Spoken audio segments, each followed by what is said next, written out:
Now, talking about Nigeria, there's a lot of people that have always put the blame on how Nigerians behave. I always say it is not the people. And this is my explanation. And there's two sides to this. There's followership and there's leadership. Now, let's talk about followership.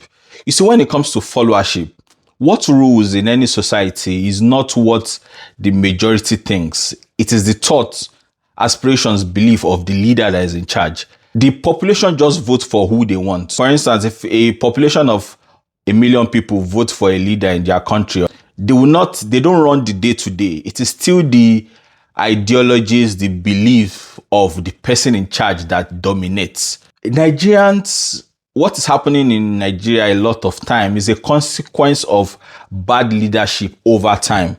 And because as humans, once your basic need for survival, food, clothing, shelter, is not met, we more or less behave like, and that is what has happened to Nigerians, to a lot of people. That's why a lot of people keep shouting at, oh, Nigerians are this, Nigerians are that. It is a consequence of the society.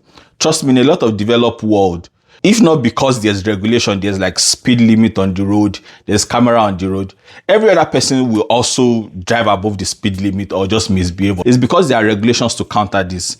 And now, back to the leadership. Now, a lot of so-called leaders of these low-income countries or underdeveloped countries, as some people might call it, a lot of people are just faced with this problem that has been developed over time that they don't even know how to solve it. And that is where there is more problem.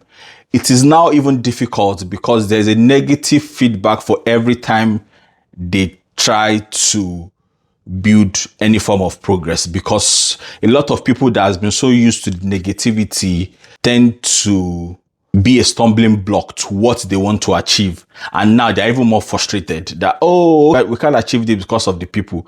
But any leader that is in that situation, it can be somewhat much harder to do, because you now have to deal with decades of perception that these people that have been deprived have gone through.